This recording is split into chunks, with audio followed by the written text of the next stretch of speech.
हमारे दोस्त मुसद्दिक मलिक साहब जो हैं वो कासिम खान से नाराज़ हैं। अली ज़फ़र साहब उनको डिफेंड कर रहे हैं, लेकिन मैं आपको ये बताना चाह रहा हूँ कि भारत के एक साबिक मेंबर ऑफ पार्लियामेंट हैं, राज्यसभा के रुकन हैं, उनका नाम है सुब्रमण्यम स्वामी, और ये एक एक्स फेडरल मिनिस्टर भी हैं और बड़े ही इंतहा पसंद नज़रियात के मालिक हैं। जो बीजेपी का नज़रिया है ये उससे भी ज़्यादा सख्त नज़रियात रखते हैं और बीजेपी से इनका ताल्लुक भी रहा है।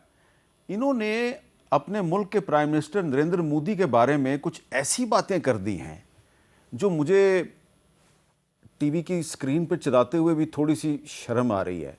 लेकिन क्या करें कि मोदी साहब जो हैं उनके बारे में अब उनके अपने ही मुल्क से उनकी अपनी ही पार्टी के लोग कुछ बातें कर रहे हैं। और ये जो इंटरव्यू का मैं क्लिप आपको सुनाने लगा हूँ, ये जो इंटरव्यू किया है जिन साहब ने, उनको बाई फोर्स कहा गया कि हटा दो इसको, और उन्होंने यूट्यूब से हटा दिया है। लेकिन मुझे इंडिया से किसी ने भेज दिया है और ये बिल्कुल जेन्युइन क्लिप है, जरा सुने वो क्या कह रहे हैं।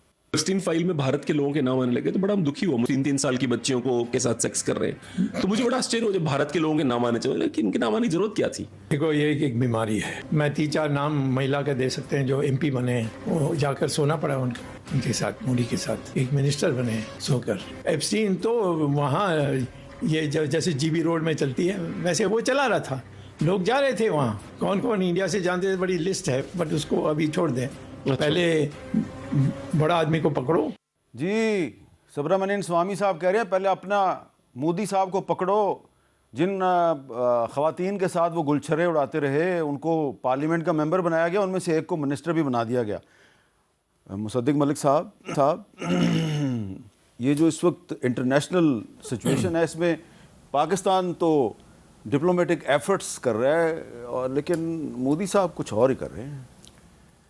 क्या कहें मोदी साहब के मुतालिक, जिस शख्स को अपने बच्चे बच्चियों की परवाह नहीं, जो उनको जिस तरह कश्मीर में अपने बच्चे बच्चियां जो उनके साथ सलूक कर रहे हैं, जो मुसलमानों के साथ सलूक कर रहे हैं, गुजरात में जो वो कर चुके हैं, उसके बाद उनसे क्या आप उम्मीद लगाए बैठे हैं, क्या अच्छा और क्या बुरा। वो एक अजीब व गरीब अपनी तर्ज के आदमी हैं और बड़ी बदकिस्मती है, मुझे लगता है कि वो भारत की तबाही का बायस बनेंगे। हम उनको उनकी किस्मत पे उनको उनके अपने हाल पे ना छोड़ दें। भाई, हमारे हाल की तरफ आएंगे तो हम उनका मुस्तकबिल ख़राब कर देंगे, अपने हाल में रहेंगे तो बहुत अच्छा। जो कुछ कर रहे हैं ये करते रहें। नहीं, हम तो इसके हक में नहीं, मैंने तो आपको बताया है। मैं समझता हूँ हमें तो छोड़ें, हमारी तरफ तो वैसे तो लेकिन ये उनके अपने मुल्क, किसी भी मुल्क में ऐसी इंसानियत सोच जो गुफ्तगू हुई है, मुझे तो इसकी हकीकत आपकी के जरिए नहीं, मुझे तो कुछ जो इंडियन जर्नलिस्ट ऑथर्स हैं, कुछ खवातीन जी, उन्होंने मुझे भिजवाया। तो ये आप बताइए कि इस तरह की बात के बाद क्या। बहुत बहुत शुक्रिया मुसद्दिक मलिक साहब और अली ज़फ़र साहब, बहुत बहुत शुक्रिया।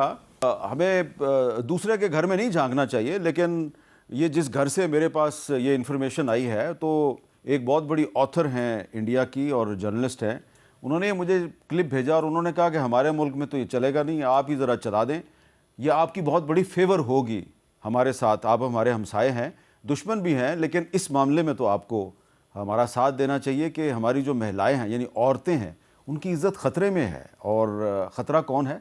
नरेंद्र मोदी।